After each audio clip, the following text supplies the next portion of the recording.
Preparing yourself for a football season is a year-round process. From January through April, your training should be of moderate intensity, and you should aim to perfect your technique in areas such as acceleration, top speed, lateral movement, and overall body rhythm.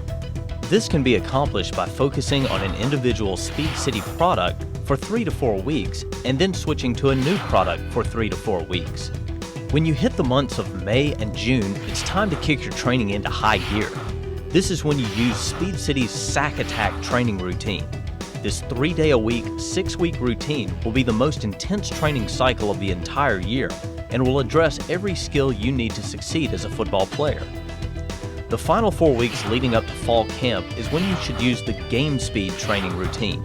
Up until this point, all of your training has been of the foundational type, but now that the season is just around the corner, your training must become more specific to the needs of your position.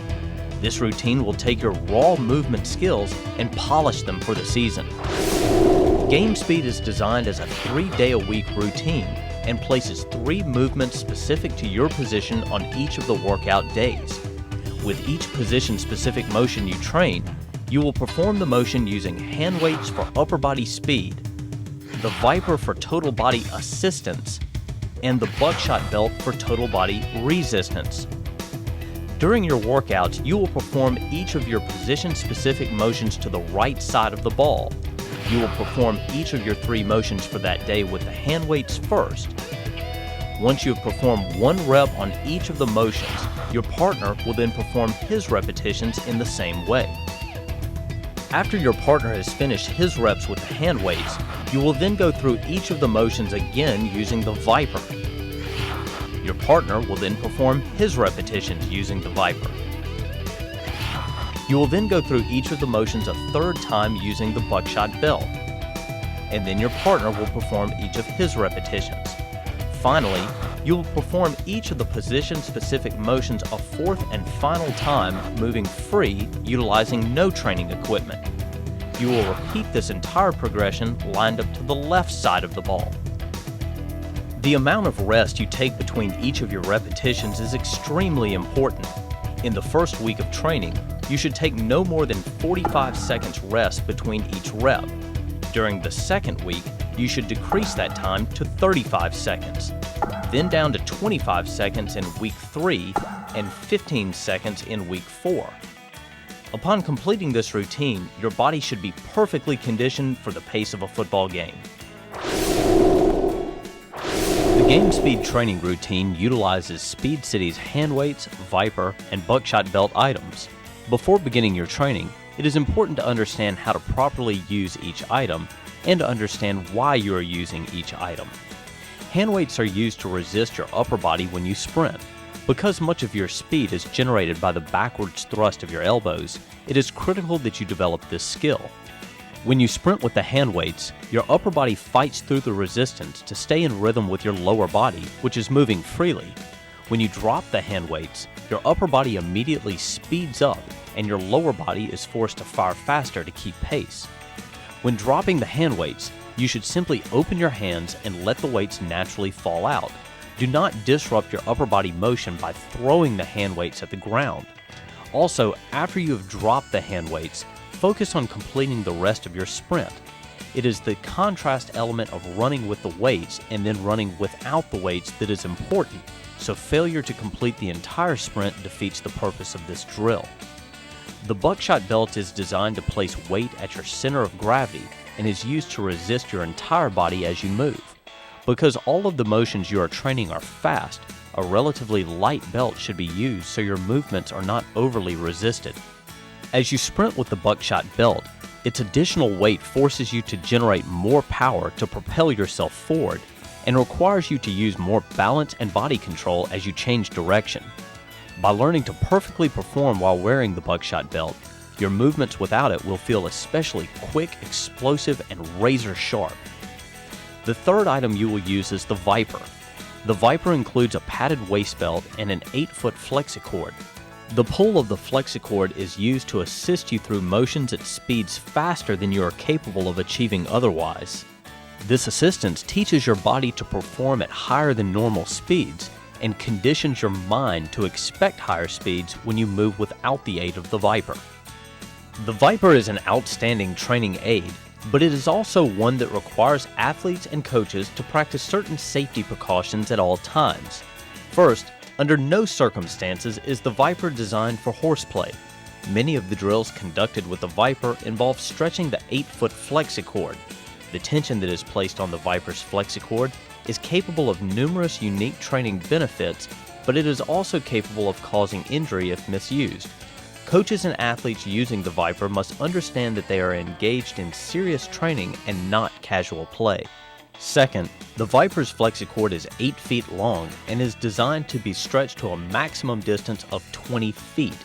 Overstretching the flexicord could cause the flexicord to rupture or could cause components of the belt or handle attachment to break due to excess force.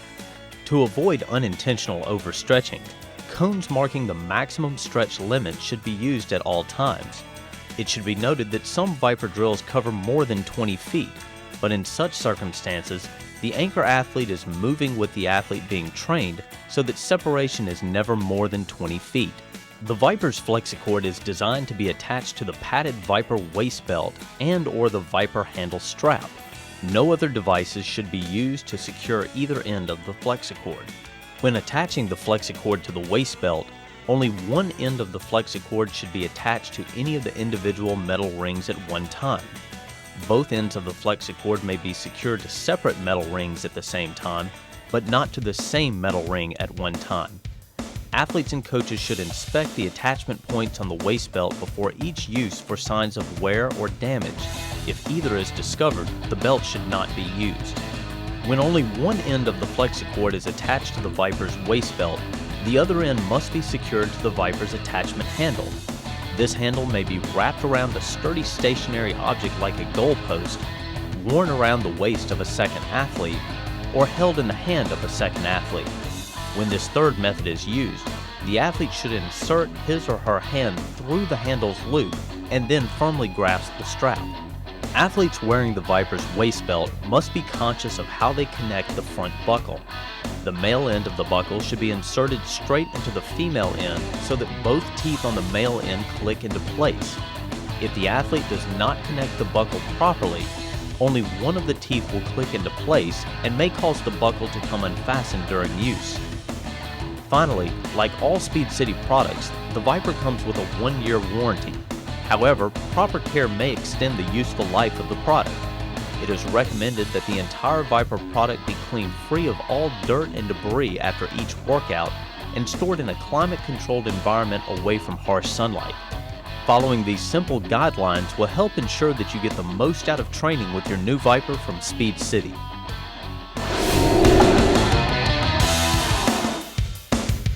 During your Monday workout, you will focus on the lead fill, the slide and fill, and on defending the go route. For the purposes of this training routine, you should put yourself in the position of a middle linebacker lined up 5 yards off the ball. When performing the lead fill, you will simply explode from your starting position straight forward through the center guard hole. You should visualize the ball coming through that hole and you annihilating the back before he gets to the line of scrimmage. Your second movement on your Monday workouts is the slide and fill. Here you will slide laterally until you get outside the end of the line of scrimmage. Once you reach this point, you will accelerate forward to break up the play in the backfield. Your third movement on Mondays is to defend the go route. This movement is designed to prepare you to defend a running back that releases up the sideline. You will sprint to the outside first, and then turn and sprint up the sideline step for step with the back. You will first perform each of your 3 movements while utilizing the hand weights. When performing the lead fill, you will sprint forward towards the center guard hole. As you sprint, you will fire your upper body through the weight of the hand weights. Once you reach the line of scrimmage, you will open your hands, let the weights fall out, and then continue to accelerate forwards as your upper body turns over faster. The slide and fill requires you to hold the hand weights through your lateral slide and through your first couple of steps forward on the fill. After these first 2 steps, you will drop the hand weights and surge forward for an additional 5 yards. Defending the go route may require a linebacker to sprint further than any other game situation. You should sprint the first 10 yards of this movement with the hand weights before you drop them. After you have dropped the hand weights, you should continue to sprint downfield for another 10 to 15 yards. Remember that it is the contrast of running with and without the hand weights that is important, so don't cut your sprint short after you drop the weights. Your second round of repetitions will involve the Viper. You will progress through in the same order as before: lead fill, the slide and fill, and then defending the go route. When performing the lead fill, you will attach the flexicord to the front of the Viper's waist belt. You will begin in your typical starting position with your partner 5 yards in front of you. At the snap of the ball, the tension on the Viper's flexicord will assist you through the line of scrimmage at a higher than normal speed. When using the Viper for the slide and fill, you will attach the flexicord to the Saturn clip on your Viper waist belt, and your partner will begin 5 yards away at a 45-degree angle. Your partner will mirror your movements so that this relationship is maintained throughout the drill. At the point you break forward into the backfield, the flexicord will pull you into your sprint. This will give you the sensation of rocketing forward to destroy the play as it develops. When using the Viper to defend the go route, you will once again attach the flexicord to the Saturn clip and have your partner stand 5 yards to your side. You will briefly sprint towards the flat before turning up the sideline. Notice that your partner should always maintain a 5-yard separation during the entire movement, and that he makes all of his breaks 1 or 2 steps before you. You will use the buckshot belt on your third round of repetitions. Again, start with the lead fill, then the slide and fill, then the go route. When performing the lead fill, you will simply burst up the middle and meet the back in the hole. The buckshot belt will provide just enough resistance to slightly disrupt your motions. You should power through this resistance and get through the line of scrimmage as quickly as possible. As you perform the slide and fill, you begin with a lateral movement.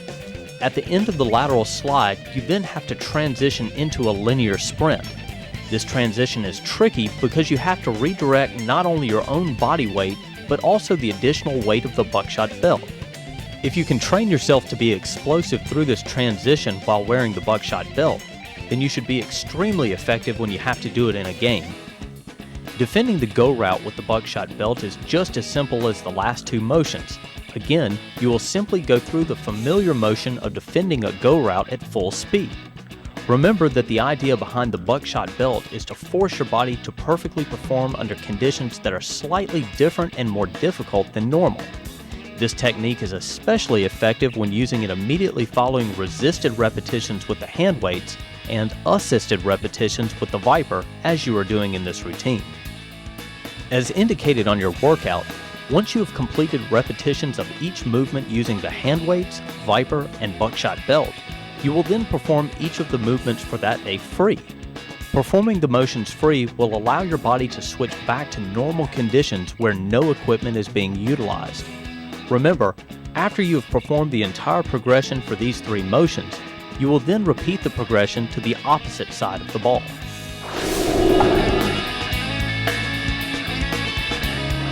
During your Wednesday workout, you will focus on the outside fill, a drop with a straight attack, and on defending the seam route. When performing the outside fill, you will simply explode from your starting position at a 45-degree angle just off the outside hip of the defensive end. You should visualize the ball being run to that point and you flattening the back before he gets to the line of scrimmage. Your second movement on your Wednesday workouts is a drop with a straight attack. This movement is designed to take you through the motions of defending the draw. You will drop back for 5 yards as if you are reading a pass play, and then break straight forward to defend the back running the draw. Your third movement on Wednesday is to defend the seam route. At the snap of the ball, you will immediately read a running back or a tight end releasing straight up the field. You will take 2 lateral shuffle steps and then open your hips and sprint with the offensive player down the field. Just like the workout you performed on Monday, you will begin this workout by performing each of your 3 movements with hand weights. When performing the outside fill, you will sprint at a 45-degree angle just off the outside hip of the defensive end. As you sprint, you will fire your upper body through the weight of the hand weights. Once you reach the line of scrimmage, you will open your hands, let the weights fall out, and then continue to accelerate forwards as your upper body turns over faster. Your second movement is the drop with a straight attack. On this movement, you will hold the hand weights through your back pedal and the first couple of steps of the forward attack. After you drop the weights, you should focus on forcing your upper body to turn over faster, and you should surge forward for another 10 yards. When defending the seam route, you will fire through the hand weights as you open your hips and begin your sprint down the field. You will drop the weights after the first 5 yards of your movement and then continue sprinting for an additional 10 yards. Your second round of repetitions will involve the Viper.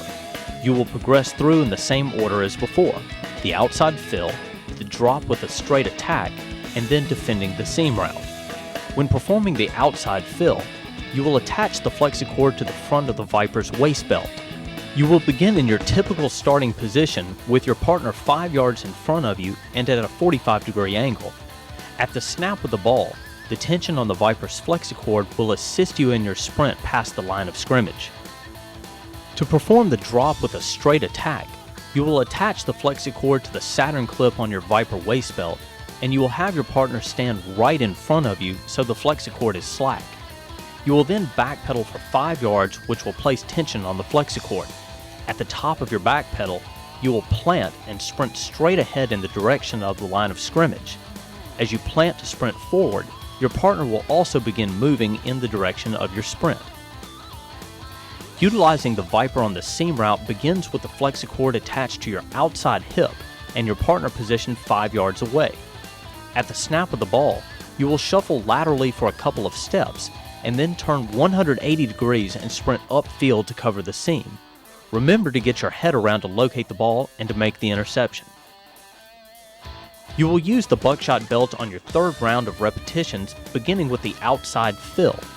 When performing the outside fill, explode from your starting position at a 45-degree angle just off the outside hip of the defensive end.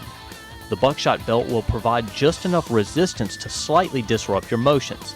You should power through this resistance and get past the line of scrimmage as quickly as possible. When you perform the drop with a straight attack, you will drop backwards for 5 yards as quickly as possible and then reverse your motion and sprint back towards the original line of scrimmage. Again, the most difficult part of this movement is the change of direction due to the additional weight of the buckshot belt. When making this cut, focus on keeping your hips low to the ground to more effectively control the extra weight. Defending the seam simply involves opening your hips and accelerating out of your starting position. Although this is a basic movement, the weight of the buckshot belt can throw it off just enough to get you beat. Learn to control your body and to keep your turn quick and compact. Skills learned here will make you tough to beat in a game. After you've completed repetitions of each movement using the hand weights, Viper, and buckshot belt, you will now perform each of the movements free. Performing the motions free will allow your body to switch back to normal conditions where no equipment is being utilized. Remember, after you have performed the entire progression for these 3 motions, you will then repeat the progression to the opposite side of the ball. During your Friday workout, you will focus on the sweep, a drop with an angled attack, and the cover and pursue. When defending the sweep, you typically end up chasing the running back towards the sideline where you funnel him out of bounds. At the snap of the ball, you will explode out of your starting position and break for the sideline at a full-speed sprint. Your second movement on your Friday workouts is a drop with an angled attack. On this movement, you will first backpedal for 5 yards as if you were reading a pass. You will then read the ball being run around the end and break forward at a 45-degree angle to stop the play. Your third and final movement on Friday is the cover and pursue. For this move, you will open your hips and sprint at a 45-degree angle to cover the curl route. You will sit on the curl for a count, and then open your hips and sprint at a 45-degree angle again as if the ball had been thrown to a receiver running a corner route behind you. Just like the workout you performed on Monday and Wednesday, you will begin this workout by performing each of your 3 movements with the hand weights. When defending the sweep, you will accelerate through the resistance of the hand weights for the first 5 to 7 yards of your angled sprint towards the sideline. As you drop the weights, you should visualize yourself exploding forward and closing out the final distance between you and the running back. Your second movement is the drop with an angled attack. Here you will hold the hand weights through your back pedal and the first couple of steps of your 45-degree sprint forward. As with all repetitions involving the hand weights, after you have dropped the weights, focus on continuing to accelerate by driving your elbows backwards with more speed and force. On the cover and pursue, you will hold the hand weights through your sprint to cover the curl route. Once you reach the curl, you will sit on it for a count and then drop the hand weights. You will then sprint to the corner without the hand weights. It should be your goal to immediately transition into a full-speed sprint so you can help make a play on the receiver that just caught the ball. Your second round of repetitions will involve the Viper. When defending the sweep, you will begin with the Viper's flexicord attached to your outside hip and your partner positioned 5 yards to your side. At the snap of the ball, both you and your partner will begin sprinting to roughly the point where the line of scrimmage meets the sideline. During your sprint, you should visualize the running back trying to turn the corner and you funneling him all the way to the sideline. To perform the drop with an angled attack, you will attach the flexicord to the Saturn clip on your Viper waist belt and you will have your partner stand right in front of you so the flexicord is slack. You will then backpedal for 5 yards, which will place tension on the flexicord. At the top of your back pedal, you will plant and sprint at a 45-degree angle towards the outside of the offensive formation. As you plant to sprint forward, your partner will also begin moving in the direction of your sprint to provide assistance with the flexicord. Utilizing the Viper on the cover and pursue drill begins with the flexicord attached to your outside hip and your partner positioned 5 yards away. At the snap of the ball, you and your partner will both sprint towards the curl. The Viper's flexicord will assist you to this point, and then you will slam on your brakes and sit on the curl for a quick count. Your partner should slow down with you as you sit on the curl. After you have covered the curl, you will then turn and continue your sprint as if you are helping out on a receiver that just caught the corner route. When you turn to sprint towards the corner, your partner will also resume his sprint in order to maintain proper tension on the flexicord. You will use the buckshot belt on your third round of repetitions, beginning by defending the sweep. Here you will launch out of your starting position and bolt for the sideline. Concentrate on powering through the weight of the buckshot belt, reaching top speed as quickly as possible, and chewing up all the available space the running back can sprint to. When performing the drop with an angled attack, use your balance and body control to backpedal straight back for 5 yards. At the 5-yard mark, sharply redirect your movement and break forward and past the line of scrimmage at a 45-degree angle. Again, concentrate on keeping your motions quick and compact and your hips low to the ground. Do not let the shifting weight of the buckshot belt prevent you from perfectly performing this movement. Your final movement is the cover and pursue. Performing this movement with the buckshot belt is difficult because it involves slamming under brakes at the end of a full-speed sprint and then quickly transitioning into a second full-speed sprint. If you can develop the speed needed to jump on the curl route and then also to help out on the corner, you will be a difficult player for the offensive coordinators to game plan around. As indicated on your workout, once you have completed repetitions of each movement using the hand weights, Viper, and buckshot belt, you will then perform each of the movements for that day free. Performing the motions free will allow your body to switch back to normal conditions where no equipment is being utilized. Remember, after you have performed the entire progression for these 3 motions, you will then repeat the progression to the opposite side of the ball. This video has shown you each technique used on the 3 workout days of the Game Speed training program. By completing this 4-week routine, you will put the finishing touches on your off-season training and will have your speed polished for the specific needs of your position. If you need more information on the Game Speed training series, or if you would like to purchase training systems for other phases of the off-season, you may find such information online at speedcity.com.